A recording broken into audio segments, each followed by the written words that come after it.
Oh yeah, we finna get into the Steve Harvey. Let's go. Harvey just did an interview going off on Diddy and explaining why Diddy deserves to be in prison. But coincidentally enough, the same week, Stevie J did an interview explaining why Diddy is innocent and why Diddy is currently in jail because he dare win against the higher ups.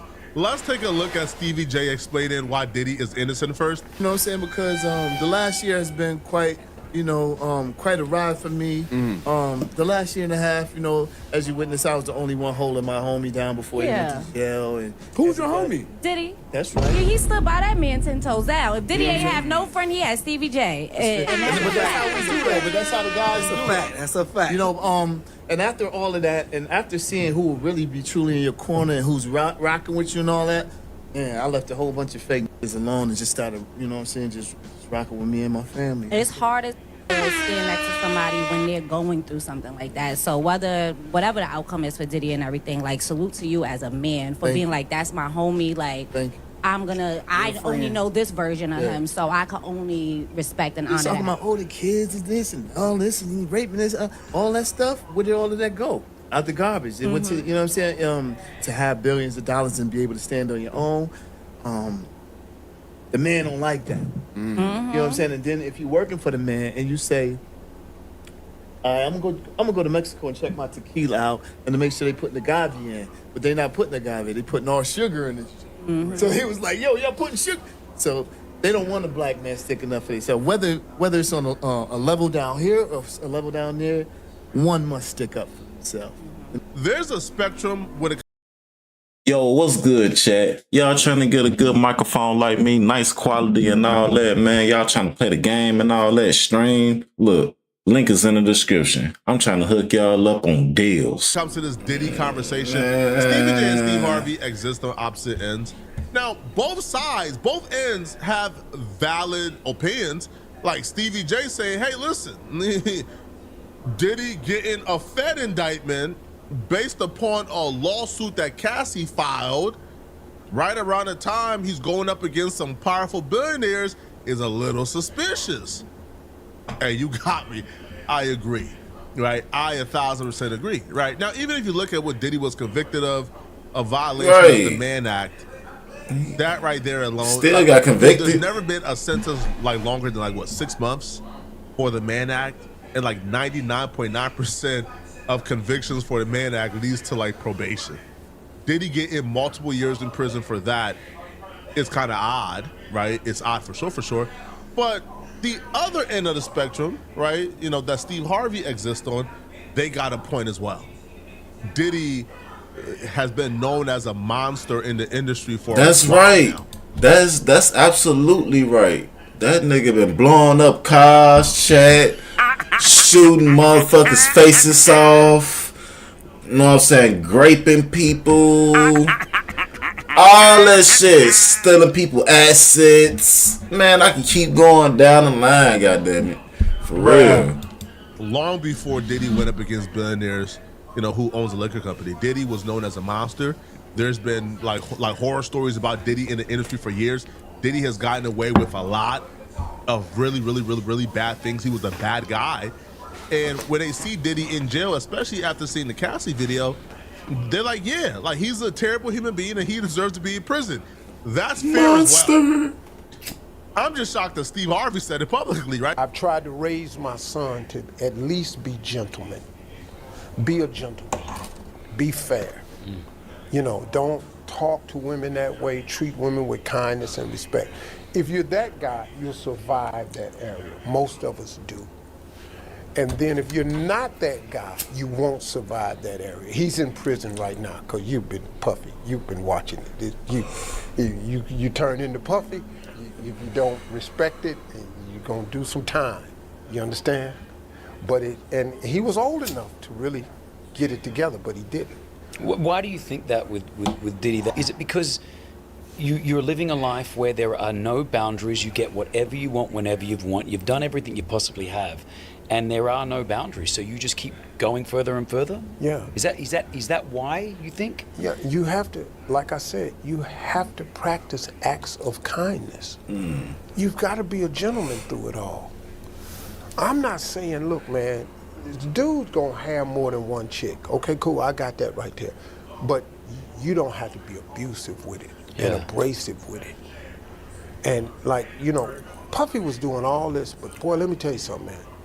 And he was getting away with a lot. But when that video came out, The one in the hotel room, you mean? bro, that's like you sitting there going, wait a minute, hold on, man. What you doing? Right. I mean, bro, for you to be a public figure, wrap a towel around yourself and run down a public hallway, not knowing who's at that elevator. It could have been other people at the elevator. But you go around there and there's no one at the elevator, and that's your reaction to this girl? Yo, bro. Yeah. So now, that's what we caught on tape. That's the one that's on tape. That's the one that's out in the public in front of the elevator. My goodness, what's been going on when you ain't in front of the elevator? People keep asking, how do we actually get an AI agent on our team? Well, it's easy. Watch how I do it in 60 seconds. That's the thing right there.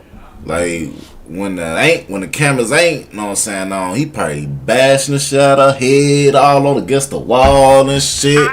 Stepping on her, spitting on her, calling her all type of What names. Diddy did off camera. See, I give nuanced takes, and because I came out and said, yo, this Diddy sentence is a bit harsh for what he was convicted of. Diddy was found not guilty of trafficking, right? And just because I don't believe that Diddy is a trafficker doesn't mean that I believe that Diddy is not an abusive boyfriend. He's 100% an abusive Hell boyfriend, yeah. right? But trafficking means force and coercion, and I don't think Diddy trafficked Cassie nor Jane Doe. And that was just my take on the stance. But when Diddy came out and apologized, yo, that apology, many people say, yo, Diddy apologized for what took place on camera. Why can't we forgive and move on? I hear you, and I was somewhere where you were at until trial started. And when trial started and I heard what Diddy did after that apology, I said, all right, bro. Yo, this man has not learned anything. Diddy didn't, reform himself overnight. Diddy is still the same person he was before the apology and before this came out. It's so difficult to reflect on the darkest times in your life. Sometimes you gotta do that.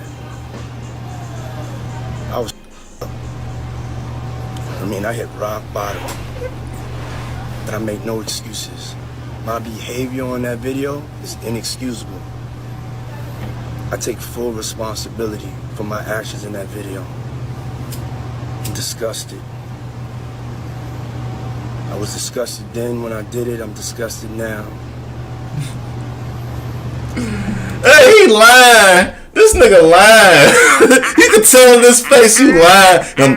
I'm disgusted then, and I'm disgusted now. Get your lying ass up out of I here. sought out professional help. I had to go into therapy. I'm going to rehab. Had to ask God for His mercy and grace.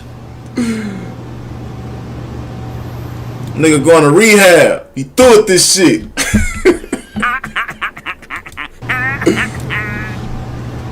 I'm so sorry. But I'm committed to be a better man each and every day. I'm not asking for forgiveness. I'm truly sorry. Fuck out of here. Yeah. Right after that apology, while under federal investigation, Diddy beat up Jane Doe, which is 50 Cent's baby mama. Damn. Diddy, while under federal investigation, right, because Jane Doe came and testified, she testified that Diddy brutalized her in June of 2024, right? Diddy kicked in her door, choked her, and punched and kicked her while she was repeatedly curled up on the ground. Damn. So, like what? Like, should I say, hey man, Diddy apologize? Yeah, he apologized and then went and did it to another woman.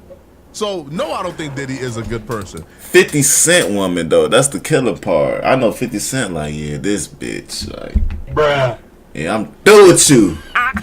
Oh, bro, I was 24 a couple years back. I salute Steve Harvey, though, because Steve Harvey right now is one of the few celebrities who have came out against Diddy after his sentence. Like, while Diddy was on trial or while he was locked up, every celebrity has something to say about Diddy because they thought Diddy was in jail for life, man. The minute Diddy got sentenced to like 2 years, man, they start thinking, man, bro, he coming back out and he's gonna get back to the top again. Like Diddy is gonna reign at the top once more, right? Because hip hop and and his audience and the toxic masculinity that we bask and live in don't really care about you putting your hands on women. The only thing that's gonna have an effect on Diddy's career is all the homosexual activities we heard Diddy did during trial. Anything outside of that, forget about it. Something interesting though that Steve Harvey also said during his interview, he said that he stayed away from Diddy purposefully before all of this because he already heard too much about Diddy that he didn't like, so he deliberately stayed away from Diddy. This other guy as well, he will say that he also met Diddy, all right, when Diddy was in Dubai or when Diddy, traveled and overseas. And because of the video with Cassie, he can never go back to being cool with Diddy again. Now it's got to have been magnified back there. So now you're just not a good person. Man, you can't run it like that because now you got to pay. And the thing about sin is, sin costs you more than you want to pay and it make you stay longer than you want to stay. And that's what he in now. And he had the power to do whatever you want to do, but just because you can do something don't mean you should. You got money. I have some money. But bruh, I take this money home. This ain't the time to spread it all over Dubai. No. That ain't how it works, man. And then you get to have this life that you have because you played within the rules. You were a decent guy. Chris Fade is a decent guy. It's no way you get to this level and you're not a decent guy. You're not mistake-free, but you're a decent guy. Decent guy. You've asked God for forgiveness. You've said I'm sorry to some people. Yeah. You've apologized. That's how you get through life. If you don't do that, man, you gotta go to prison. I think you hit the nail on the head. As a man, when I see another man lay a hand on a woman, for me that is the lowest, because I feel like it's a reflection on us. We're men. We should never lay a hand on a woman. Right. That's true. Be it even verbally or physically, are both horrible. That's so true. When I saw that video as well, I've met Diddy before, and he came out to Dubai, and we kind of partied here, and very charismatic, a great guy. I wanted to give him the benefit of the doubt. And when it was all happening, and then when I saw that video like you did, that was when it was like, out. You as a man looking at that video, you going, yo, hold up, man. Yeah. Because I know some real tough dudes. Yeah. I got some friends, man, that's been gangsters the whole time they've been alive. They old gangsters now. They saw that video and went, yo, man, he tripping. Yeah. Oh, bro. What's the matter with old boy right here? Steve, what's up with this dude? Hey, man, we need to put some hands on him. Did you ever have a relationship with him? Did you ever cross paths? I knew him, yeah. But we've never been that type of dude. It was some things that I had heard about that kept me away from. I got him. I'm just saying, he said he trying to put hands on her. There's gonna be 100 niggas behind Diddy trying to put hands on him. And bro. Fight it. Hey, man, we throwing a party. See, you don't see me nowhere. Smart. You don't see me. My brand different. I'm not going to your party. I don't go to the white party, the blue party, the pink party, the panty party. I ain't at nobody's party. Steve Harvey going home. You can't take my picture if I'm at home. To me, that explains a lot. Because when these celebrities talk about this Diddy situation, it's almost as if they have like a black cloud over their head. Because we've seen a lot of them in pictures at these Diddy parties. I think when Cat Williams did the Kevin Hart roast, Cat Williams says, yo, Kevin Hart being at these Diddy parties is not an indictment or proof he did anything wrong. Kevin Hart getting silent when the Diddy parties come up is proof he did something wrong. So Steve Harvey says, man, I'm not at these parties. I'm not hanging out with Diddy. And that's probably why Steve Harvey is able to come out and speak freely about Diddy, opposed to other people who can't really speak his food. Right. Because the Fed says, yo, Diddy had a lot of blackmail tapes on a lot of people. Diddy recorded everything. And a lot of your favorite celebrities were at these parties acting a fool. Probably had coke up their nose. Probably, listen, man, the most wholesome people you probably know probably had coke up their nose. All type of shit. All right, in menage a trois with men and women. And Diddy probably got those tapes, man. And, you know, they know better than, you know, than piss off that demon, right? Because, yo, the feds ain't get all the tapes. And Diddy gonna be out in a couple years. I don't know, man. Hey, y'all let me know in the comment section, what do you guys think about this, man? Who do you, like, whose side are you guys on? Steve Harvey or Stevie J's? Or do you guys feel like both have good points? Shit, I ain't gonna lie. Let me know. They both got valid points, but I'm going with Harvey. Fuck that shit. Pedophile ass nigga. Bro.